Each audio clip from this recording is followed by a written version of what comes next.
ಎಲ್ರಿಗೂ ನಮಸ್ಕಾರ. ಇವತ್ತಿನ ವಿಡಿಯೋದಲ್ಲಿ ಪ್ರಭು ಶ್ರೀ ಆಂಜನೇಯನಿಗೆ ವೀಳ್ಯದೆಲೆ ಹಾರವನ್ನು ಅರ್ಪಿಸಿದರೆ ಏನೆಲ್ಲ ಅದ್ಭುತಗಳು ನಡೆಯುತ್ತೆ ಅನ್ನೋದ್ರ ಬಗ್ಗೆ ತಿಳ್ಕೊಳ್ಳೋಣ.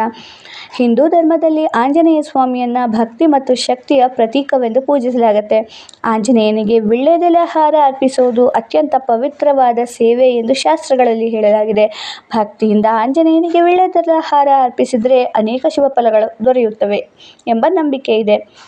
ಶನಿದೋಷ ನಿವಾರಣೆ. ಹೌದು, ಆಂಜನೇಯ ಸ್ವಾಮಿಗೆ ವೀಳ್ಯದೆಲೆ ಹಾರ ಅರ್ಪಿಸೋದ್ರಿಂದ ಶನಿದೇವನ ಕೃಪೆ ದೊರೆಯುತ್ತೆ. ಶನಿ ದೋಷ, ಸಾಡೆ-ಸಾತಿ ಹಾಗೂ ಅಷ್ಟಮ ಶನಿಯಿಂದ ಉಂಟಾಗುವ ಕಷ್ಟಗಳು ಕಡಿಮೆಯಾಗುತ್ತೆ ಎಂದು ನಂಬಲಾಗಿದೆ.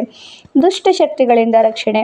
ಭಕ್ತಿಯಿಂದ ಆಂಜನೇಯನ ಆರಾಧನೆ ಮಾಡಿದರೆ ನಕಾರಾತ್ಮಕ ಶಕ್ತಿಗಳು, ಭಯ, ದೃಷ್ಟಿದೋಷ ಮತ್ತು ದುಷ್ಟ ಪ್ರಭಾವಗಳಿಂದ ರಕ್ಷಣೆ ದೊರೆಯುತ್ತೆ.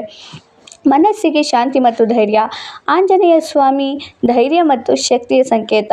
ಅವರಿಗೆ ವೀಳ್ಯದೆಲೆ ಹಾರ ಪ್ರಾರ್ಥಿಸಿದರೆ ಮನಸ್ಸಿಗೆ ಶಾಂತಿ ಸಿಗುತ್ತದೆ ಹಾಗೂ ಆತ್ಮವಿಶ್ವಾಸ ಹೆಚ್ಚಾಗುತ್ತೆ.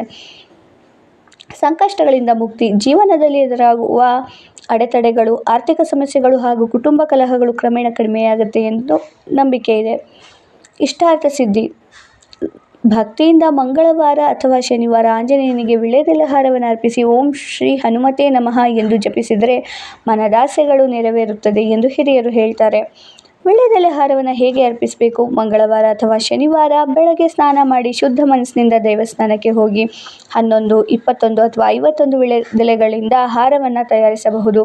ಹಾರವನ್ನು ಅರ್ಪಿಸುವಾಗ ಹನುಮಾನ್ ಚಾಲೀಸ ಅಥವಾ ಓಂ ಆಂಜನೇಯಾಯ ನಮಃ ಮಂತ್ರವನ್ನು ಪಠಿಸಬಹುದು. ಭಕ್ತಿಯೇ ಮುಖ್ಯ. ಭಕ್ತಿ ಇದ್ದರೆ ಆಂಜನೇಯ ಸ್ವಾಮಿ ಖಂಡಿತ ಕೃಪೆ ತೋರುತ್ತಾರೆ. ಭಕ್ತಿಯಿಂದ ಆಂಜನೇಯನಿಗೆ ಅರ್ಪಿಸುವ ಪ್ರತಿಯೊಂದು ಸೇವೆಯು ಭಕ್ತನ ಜೀವನದಲ್ಲಿ ಶಕ್ತಿ, ಧೈರ್ಯ ಮತ್ತು ಶುಭ ಫಲಗಳನ್ನು ತರುತ್ತದೆ ಎಂದು ಪುರಾಣಗಳು ಸಾರುತ್ತೆ. ಮಾಹಿತಿ ಇಷ್ಟ ಆಯ್ತು ಅಂದರೆ ವಿಡಿಯೋನ ಲೈಕ್ ಮಾಡಿ, ಶೇರ್ ಮಾಡಿ, ಸಬ್ಸ್ಕ್ರೈಬ್ ಮಾಡಿ. Thank you for watching.